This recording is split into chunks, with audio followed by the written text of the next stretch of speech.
All right, Mob, welcome back to your 4th and 31 podcast. I'm your host, D. Chad, along with Coach Bo, and we have another edition of Coach Talk. As Bo's going to get into some futures and some odds with a few teams. This may be a quick little show, one of our quickest ones, because we know how long Bo and Brant's long win. And sometimes you have to break them up because it's just yak, yak, yak. But anyway, it's good stuff, though. I kid because I love. But guys, this is the moment we've all been waiting for. Our May Madness bracket is set in stone. We'll start probably mid-May. I'm going to give you the matchups. The top half of the bracket, the 116, 8-9, 413, and 512 will be moderated by Scott, the producer. The bottom half, 2-5, 7-10, 314, and 611 will be moderated by yours truly. So, I don't know. Should we wait till the end of the show? Nah, let's go ahead and get it over with. Everybody's been waiting. Fire it up.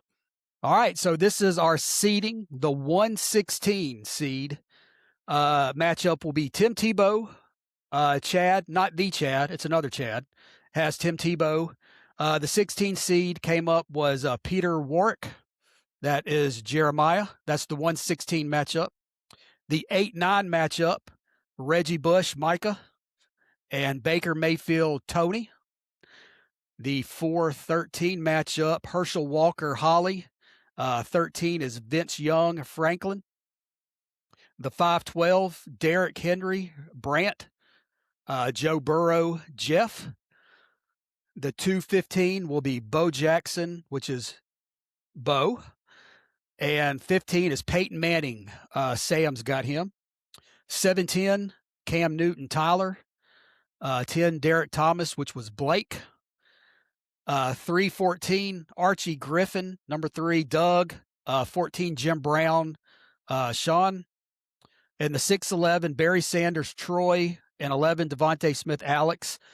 And the way we got these rankings, me, Brant, and Scott all did a list 1 through 16. And then we averaged them all out and divided by 3 to get the ranking. So 116, Tim Tebow, Peter Warwick, Reggie Bush, Baker Mayfield, 8-9, Herschel Walker, Vince Young, 4-13, 5-12, Derrick Henry, Joe Burrow, 2-15, Bo Jackson, Peyton Manning, 7-10, Cam Newton, Derek Thomas, 3-14, Archie Griffin, Jim Brown, and 6-11, Barry Sanders, Devontae Smith. Now, we don't have exact dates right now. Scott's got something going on at the beginning of May, so we're hoping maybe in about 4 weeks, right at 4 weeks. So that gives you guys 4 weeks to get your stuff together on these players and find out something bad about the other guy, because y'all are going head to head. And like I said, me and Scott ain't voting for this. It's going to be the whole mob voting for this. So you better bring it so your player can win. All right, Bo. With that being said, we'll get to the main course here, as Coach Bo has got some futures and some odds. You know what? I didn't even ask what teams they were because I want to be surprised myself, Mob. So, Coach Bo, take us away, my friend. Now, D. Chad, did you want to talk about A-Day first, or do you want to do stats and odds, or let's save A-Day for last. Let's save A-Day for last. Okay. So, look, when I do my future bets, I want to try to maximize my dollar, and I'm looking at coaches that are maybe that are being a little undervalued by the market, teams who did really well with the portal. They're being undervalued by the market. I also like to look at head coach, quarterback, number of returning players. Now, granted, I don't have my preseason information, but if you follow it like we follow it here on 4th and 31, we're pretty plugged into what rosters, are kind of sitting at the top of the pecking order in college football. Because the reality is there's only a handful of teams from each conference that even really have a legitimate shot at doing anything. That's just what NIL and transfer portal has done to college football. So we're going to hone in on those teams, and we're going to try to take advantage of it. Okay, so let's start with the national championship odds. Those are that's easiest to look at. Some of the ones that I was really intrigued by, again, I like Miami at 20-1 with Darian Mensah, who was probably the overall best player in the portal. I say in the portal because we all know he got poached by Miami. He wasn't actually in the portal. But Mensah is, I think, an upgrade from Carson Beck. And then not only that, he also brought his number one receiver from Duke. Now the question is with Miami, can they recoup those losses on the defensive side of the ball? The offense, the run game's going to be there. Mensah's an upgrade. Miami at 20-1, I think, is almost a gift. I like LSU really like LSU at 12-1. LSU's got one of the best rosters in college football. You know, it used to be back in the day, year 3. You know, you wait till year 3 to see a team really pop. Not anymore. The way it is with the portal and transfer. I mean, we see it. We saw Indiana go from, I think, either not even making a bowl or barely making a bowl to 10 wins. You know, so, some of that, but you also have to factor in scheduling too. Scheduling goes into a lot of this too. But I do like LSU's roster. I like the head coach. I like everything about I like the direction and the way everything is going with LSU right now. Notre Dame at 7-1. I mean, they have such a joke of a schedule. They're gonna be in the playoff. And I think the best odds you're going to get on Notre Dame right now is at 7-1. Texas at 7.5-1. They're one of the heavy hitters. Everybody has sold their stock on Alabama at this point. Everybody has, Alabama's not any good. They're terrible. DeBoer's terrible. What are they going to do? When that starts, that's when you buy. Okay, that's when you buy. Alabama at 18-1. And we'll talk more about Keelan Russell and A-Day here in a little bit, but Alabama at 18-1, I think, is a pretty good number. A couple down the line. I mean, if you're Oklahoma at 35-1, again, we're looking at value, guys. Do I think Oklahoma could win it? I don't know. I mean, guys, if you sit there and say this can't happen or that can't happen, guys, those days are long over. I mean, with college football the way it is now, it's so unpredictable. With who can do what with their roster, because it's no longer where is your program at, it's where's your team at right now. That's all that matters. Where's your team at right now? I mean, we just saw the Michigan Wolverines win a basketball championship. They just went and bought 5 starters. That's all they did. I'm not saying anything bad about Michigan. That's what they did. They went and bought 5 starters, championship. I guarantee you there's going to be a couple of teams that are going to make the college football playoff that they had a big portal haul, and that's what has propelled them to be in the position they're in. And I think Oklahoma could be one of those teams. Looking outside of that, there's one team, and some people are going to think I'm crazy for saying this.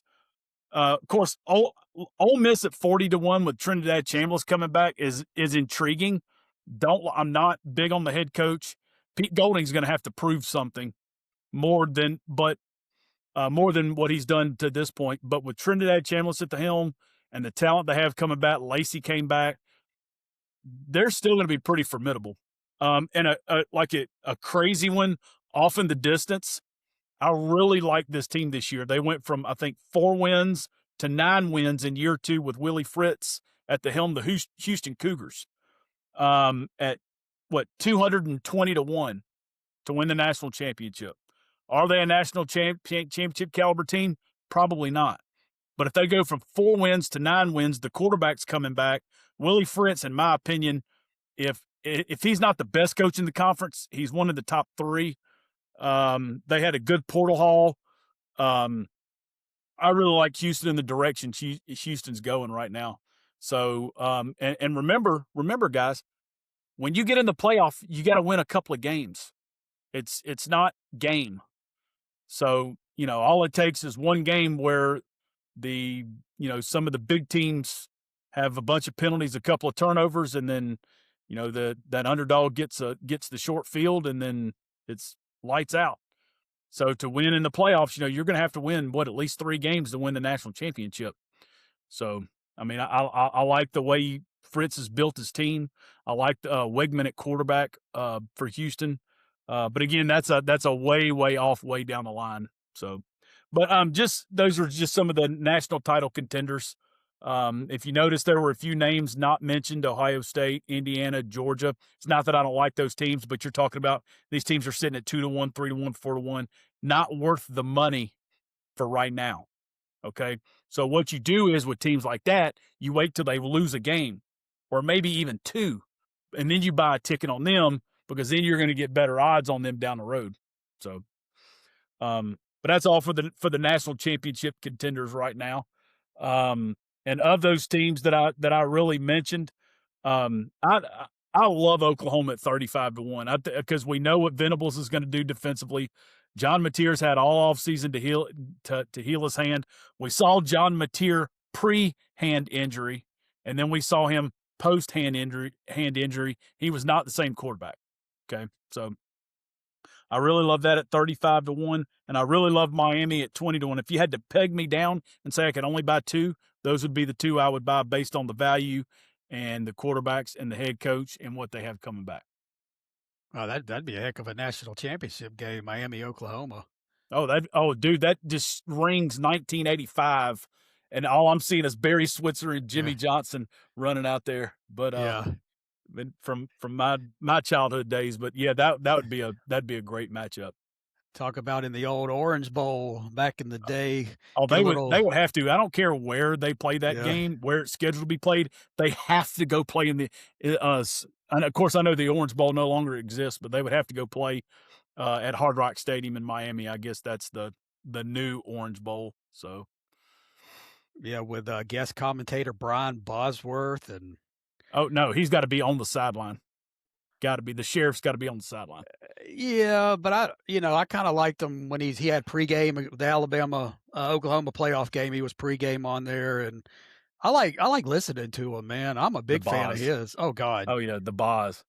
You know, it's interesting. You listen to him tell the whole story of, you know, the Boz and how the Boz came to be, and he even admitted in that documentary, he said it got so out of control, and he knew it was not going to end well because the persona of Boz got larger than the actual player person.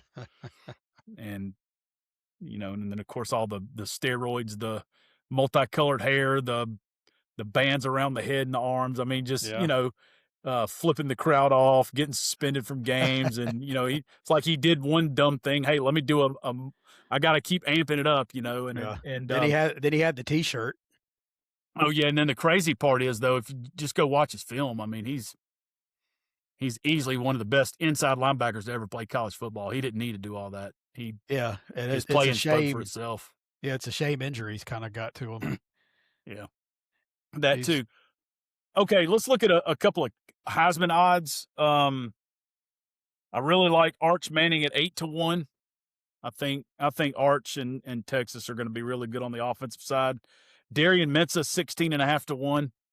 Again, Miami that playing against those soft, just Charmin soft ACC defenses. He is going to pile up so many statistics this year. It's going to be hard to keep him. I would tell you now, I would think he would for certain be one of the finalists. I mean, unless something just goes really awry. Jaden Maivia, I like him 20-1 at USC. Lincoln Riley can screw anything up, but I really like Maivia. I think he's a really good quarterback. Yeah.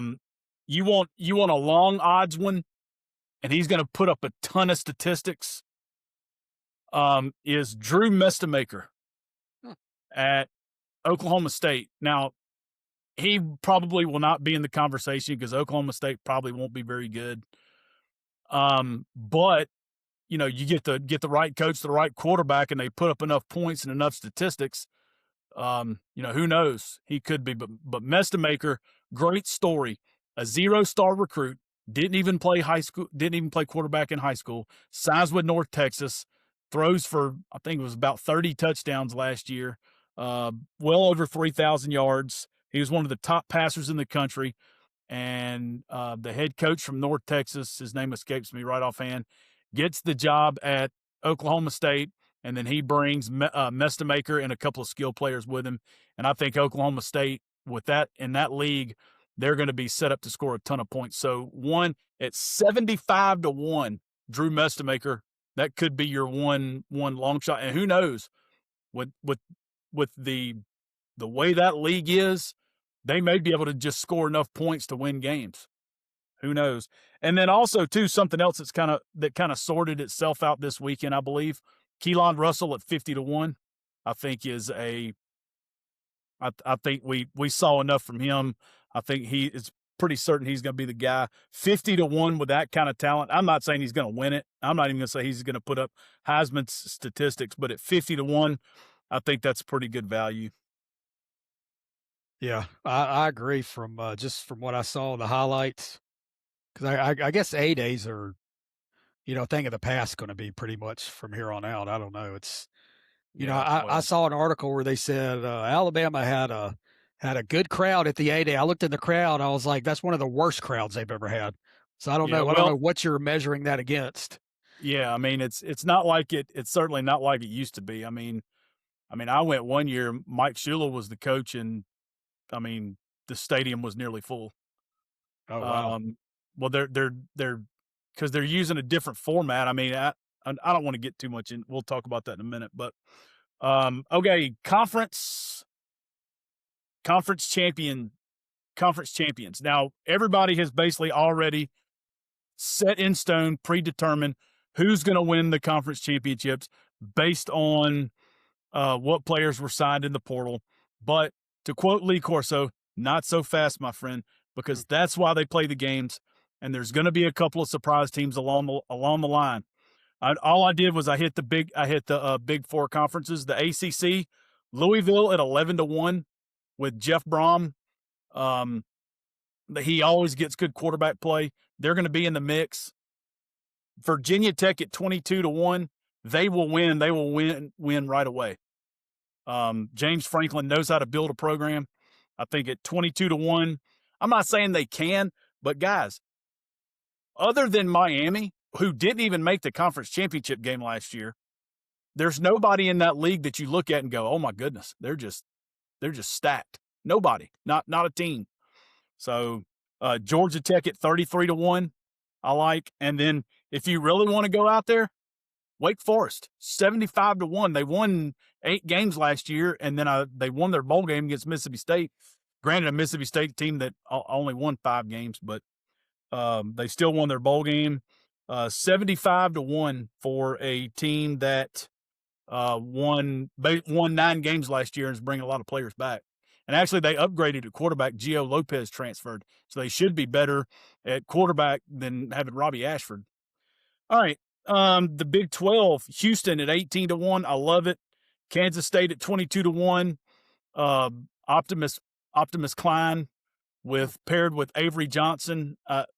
That could go one of two ways, but if you're a betting man, you like that 22-1. I tell you that. Here's one way down the trough, boys and girls. West Virginia, the prodigal son, Rich Rod, sitting there at 65-1. My understanding, they've got a good quarterback battle going. They're going to be far better at quarterback. They're going to be better on their lines of scrimmage this year, and that league is wide open. That league is wide open. I know everybody's in love with Texas Tech. They spent a bunch of money, but you're talking. What if it doesn't work out? What if the quarterback doesn't work out? What if the quarterback gets hurt? I mean, I know there's a lot of if, but we've seen it. We've seen it too many times. Teams have already been set in stone where the expectation is whatever, and then they fall way short. So, let's see. The Big Ten, USC at 15-1. I like that. Again, love the quarterback. I like their offense. I don't trust Lincoln Riley, especially when they have to go on the road and especially when they're a road favorite.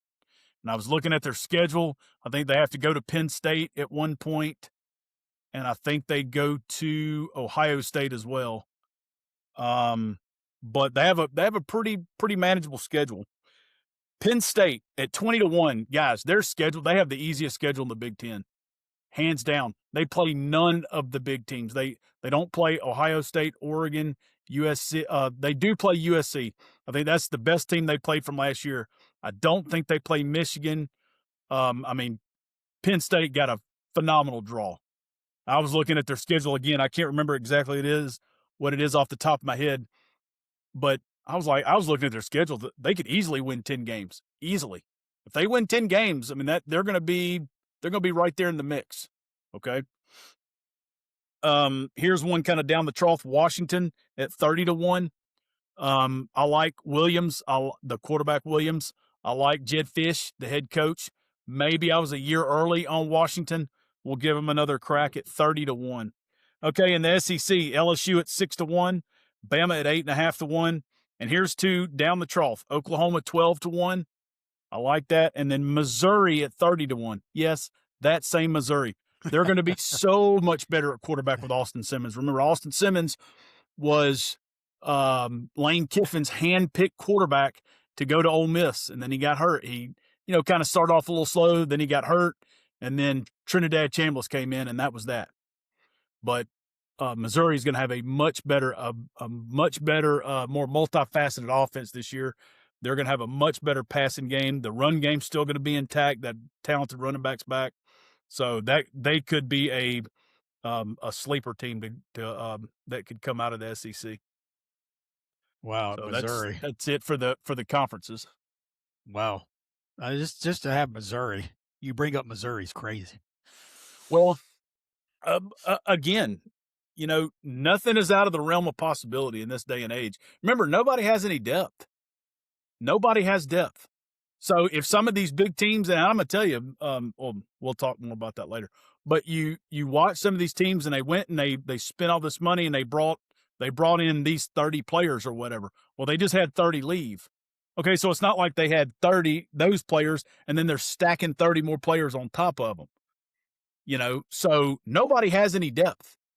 So, I mean, some of these teams are 4 or 5 injuries away from being in a mess, an absolute mess. And now you're asking them to play more games. I mean, think about it. You play 12 in a regular season. Let's suppose you play in a conference championship game. That's 13. And then let's say you lose and then you don't get the bye. Then you got to play 4 more. What's that, 17 games you got to play to win a national championship? Yep. And you don't think some of these teams are going to take some serious injuries down the line? Yes, they are. So, yep. That's a good point. Good point. Yep.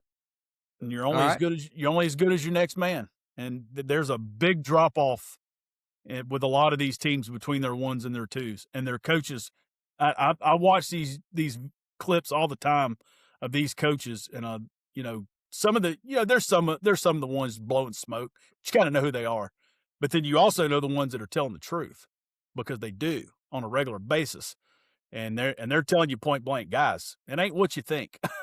Yeah. So when you listen for those keywords and those buzzwords, and some of those guys are real straight shooters. So, yeah. All right. Anything else on your futures? Oh yeah, man. I wanted some win totals. I got a few win totals here that I thought were just ridiculous. Penn State over 9.5. I like that. I like Bama over 8.5. Again, they can lose 3 games and you still cash. Florida over 7.5. Houston over 7.5. Houston won 9 games last year, and they're better this year. And the quarterback's back. And they have a very favorable schedule. So I love that. Kansas State over 7.5. Georgia Tech over 6.5. Missouri over 6.5. Virginia Tech and Wake Forest both over 6.5. I just think these teams are going to be so much better. Wisconsin under 6.5. I think with Luke Fickell may not make it to October. I don't like, and I hate saying that. I mean, I don't like seeing coaches get fired unless their name's Urban Meyer. But I just personally don't like the guy. I just think he's a scumbag. But I mean, and unless you're doing stuff like that, I don't relish in seeing coaches get fired because you're talking about now they got to uproot their families, and it I don't wish that on anybody. Iowa State under 5.5. I mean, their entire program just walked out the door. They're going to be in a world of hurt. I like Nebraska over 5.5. I really like that. North Carolina over 3.5. I think they can win 4 games. And Kentucky over 4.5. I think they're going to be much better with Will Stein. They're going to be much more of an offensive oriented team, something they've lacked the last few years. And one last good one, excuse me, West Virginia over 5.5. Rich Rod, the prodigal son, they get to a bowl game. Again, I'm serious when I tell you that they could be toward the top of the conference. Rich Rod and what he does is a menace for opposing defenses in that conference. So because they're all built to set up to play the pass in that conference. It's a pass happy league, and he likes to run the ball and then run the ball with the quarterback a lot. And that gives you that extra man advantage in the box. And I'm just telling you, when he gets his personnel right, they're going to be in the top 5 of that conference on a consistent basis. Nice. All right, that's some good stuff. I like. I agree with the West Virginia stuff. It's kind of like a Bill Snyder type thing. Oh yeah, I mean it's fit too, man. I mean, yeah. We talk about this all the time, and we may as well go ahead and segue into A-Day. It's and just talking about Kalen DeBoer and Alabama, and I just think that is a round peg in a square hole. From a fit standpoint. Now, that doesn't mean I want him to lose so we can get him out of there. I think that what he has done in the offseason in addressing the offensive line, the first thing I noticed about what I saw on A-Day, again, I only saw a cut up. I didn't see the whole thing. Alabama's starters on both sides of the ball are enormous. They are huge. Their offensive line, and they're talking about my boy Mal Waldrep from Phoenix City, 6'5", 330 pounds, playing guard, and he's only a sophomore. So their offensive line is much, much bigger. I thought they did some good things in the run game. Like they ran some good inside zone where they just got push and just moved bodies. They had some nice runs. Ran the ball a little bit better to the left side. But just kind of an overview, just some of the things I saw. Daniel Hill is probably dropped at least 10 pounds, maybe 15. I saw the other day he squatted 805 pounds, and he's down about 15 pounds. He's 800 pounds. 800 pounds. Good Lord. He looks more explosive, quicker. Deer. There was one play where Keelan drops back, and he got pressure quick, and he just dumped it off the Deer just to get the ball out of his hand. Deer made one jab step. The defender never touched him, and he just went up the sideline. I mean, the explosion. The running backs look good. I mean, just from a burst, running downhill. They had a couple of good runs. I mean, just straight downhill, man on man, moving bodies. 2 names I want people to think about, and you hear it here first. Cedarian Morgan, 6'4", 230 pounds. He's only a freshman. He will play and he will contribute. He had a catch in the A-Day game where it was an over-under throw where they were in trips and he was the number 2 receiver. So how we always count, the number 1 receiver would be out the closest man to the sideline, and then number 2, and then number 3. So you just count from outside in. He was the number 2 receiver, and he just ran right up the hash, right inside the hash mark. And he had a defensive back trailing him, and the safety was coming over the top, and Keelan just threw it right in the hole. I mean, not only was it a great throw, it was a great catch, but I mean, you're talking about a guy 6'4", 230, and is legit 4'4" guy. And then another one was Derek Meadows, 6'5". He could fly too, and he made a nice catch on just an outcut, and just the burst. He's got those long strides, and just the burst. And again, that's hard to tell, because the offensive line, it's going to take them a while to come together. You're talking about you're going to have 4 new starters this year. The only one coming back from last year is Booker, and they were talking about kicking him back inside. So after he started the season at guard and then played tackle.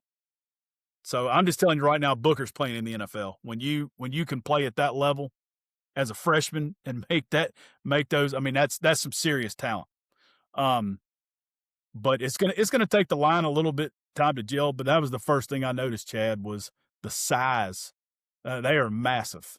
They are so much bigger than they were last year.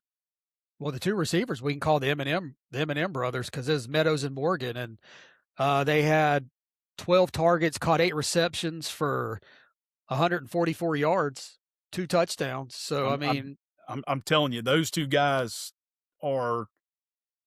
I mean, and Ryan Williams had a nice catch downfield. Um, they did some good things working the underneath, getting the ball out of Keelan's hand. And I was listening to Kyle Henderson on Bama Online, and he said he charted the game. He was there, and he said he charted Keelan for about passing for about 250. I think there's clear separation. Now, granted, it's only one practice, but you're talking about game type situation, competing, and the other quarterback in the competition, he threw for barely 100. I just think it's Keelan's. I think what we saw yesterday, there was clear separation. well, let's talk about that. I mean, the only thing we have to go on is this game. Right. The stats aren't even close. Yes. Keelan, not even close. 21 to 33, 242, 4 touchdowns, 1 pick. Austin Mack 6 to 12, 101, 1 touchdown, 1 interception. That's the only thing that we have to go on as fans. And if that is the biggest, I mean, that's a huge gap as far as productivity between two guys. Now, I'm not saying I'm not going to anoint Russell the starter come September the whatever. But I mean, if that's the only thing we got to go by, then I mean, my God, he seems light years ahead of Mac right now. Well, think about this too, Chad. Keelan is what, a sophomore? Mac has been in college football 4 years. Yeah. So just based on what we know, who has the bigger ceiling? Who has the bigger upside? Well, I mean, it's Russell without a doubt. It's got to be Keelan. Yeah. So not only is he outproducing him, but there's also more room to grow, as where I think Mac may be maxed out. Yeah. But if that is indeed the case, you got to go with Keelan and just see what happens and just let that. Because I mean, we saw Alabama last year get better as the season went on. With Ty in there, I mean, because you had to consider Ty hadn't been a starter in 3 years, and then it took some time for him to make because game speed, you can practice all you want. Game speed is different from practice speed. Period. And it took him a couple of games to really start to get comfortable. So I just say you just roll with it because Alabama's got those first couple of games. Yeah, you got Florida State coming to town. I'm not saying that's going to be a cakewalk. I mean, they kicked our ass last year, but they'll have Alabama's full attention. We got them at home. You're in a good spot. Your first test will be at home. So I just say if we had to play tomorrow, we're lining up tomorrow and we're playing game 1. Keelan Russell's the starter. Yeah. And and I think Daniel Hill has made his claim as the starter. And then also too, using those other backs in space in the right way is going to be I saw more outside zone, but it was downhill, a lot of downhill. They were, running to the tackle and then cutting. Now there was a couple where they were getting wide and really looking to get in space, but some of Bama's best runs were when they were running downhill to the tackles. So hopefully that pans out. Do you think they'll ever go to, say, Alabama says, hey, Miami of Ohio, why don't you come down for a scrimmage in April instead of playing, that's interesting. Ones versus ones, yeah. And actually have an opponent. Like in a jamboree. I mean, yeah, I know when I was in high school, we would play.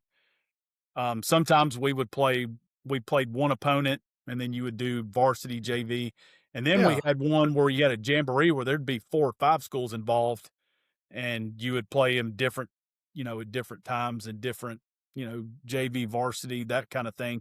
It would not surprise me in the least if in the next few years, just the way college football is evolving, that you could see something like that they would want to. They do it in the NFL. They do controlled practices all the time.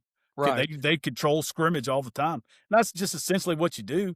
I mean, because you think about it, you've been banging on each other for the last 3-4 weeks, whatever it is. Yeah. Just gives you a chance to hit somebody else. I kind of like the idea.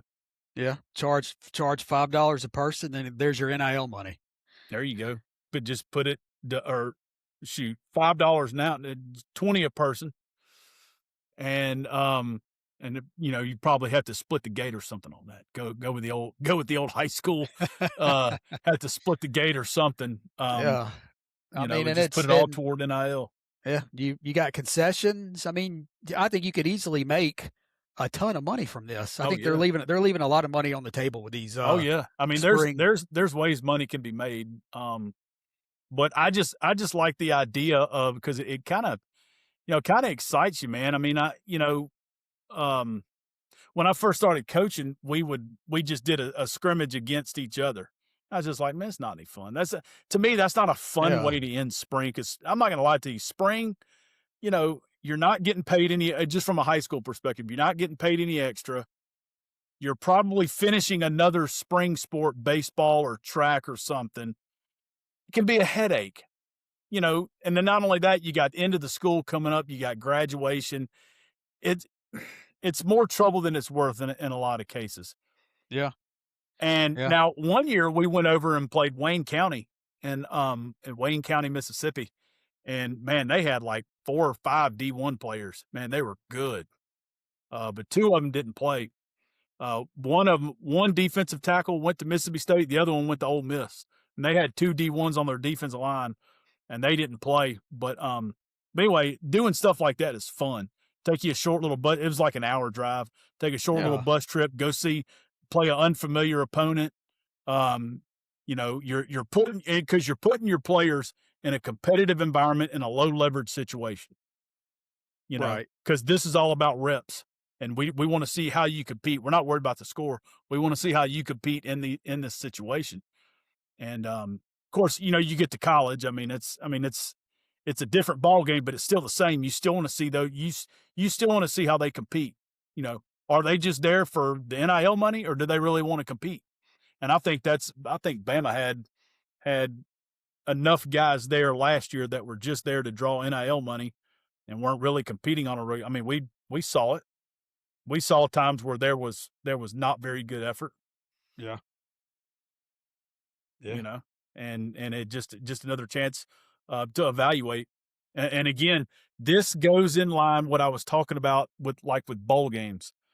Why are bowl games important? Because you get 10 extra practices. You get to see younger players in a low leverage but competitive situation. Because again, it's a bowl game. Doesn't matter if you win or lose. You get to see how they react, how they handle themselves. You see if you want to re-sign them or re-up them or whatever you want to do with them. And same with spring. So now, okay, you did that. Now they went through an off season. Now we're going into a spring. They get to compete again in another low leverage environment.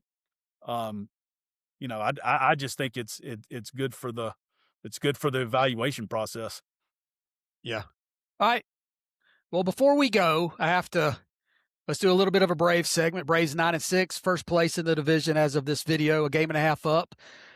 The Phillies, which is Scott's favorite team, they're 7-8, 2 games behind the Braves. So take that, Scott.